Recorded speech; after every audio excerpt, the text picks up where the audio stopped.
高雄過年前有一個恐怖情人，不滿女朋友提出着分手，竟然夜家私弄入人的厝內，甲女朋友的小妹甲小妹的男朋友抬着傷。即擺2個月收押期已經到了，女朋友一家伙是真驚講，真驚嫌犯若互放出來，會來找因算賬。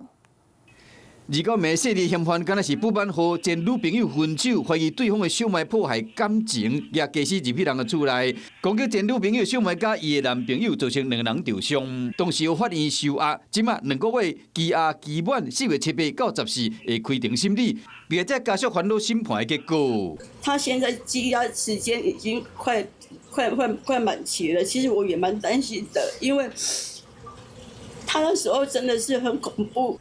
受起了案發的當時，被人前女朋友的小妹哪講哪哭，規身軀也會喘。伊男朋友當時為了要保護伊，腹肚和抬着傷。法官大人，如果把他放出來，可想而知對我們造成的傷害。我覺得，因為他的暴力讓我恐慌，離開他們家，他就會拿磚頭、拿種種。其實我們周邊的鄰居大家都知道。因為涉獵嫌犯有幾啊擺暴力的前科，案發的當時，佫話講要分屍，所以講在家屬煩惱講未來嫌犯若佫找上門要安怎？希望司法機關唔通讓伊有機會佫出來傷害到別人。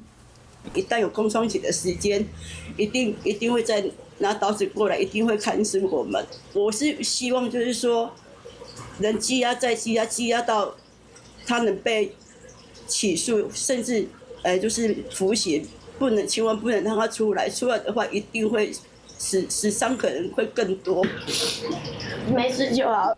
煩惱嫌犯若互放出來，可能佫造成傷害，2姐妹摸咧哭，互相安慰。咁啊，我說咧，會當保護因的安全，生活會當恢復平靜。Hello， 我是林仙怡，想要搶先掌握最及時的新聞資訊嗎？趕快訂閱、按讚、開啟小鈴鐺，鎖定華視新聞 YouTube 頻道。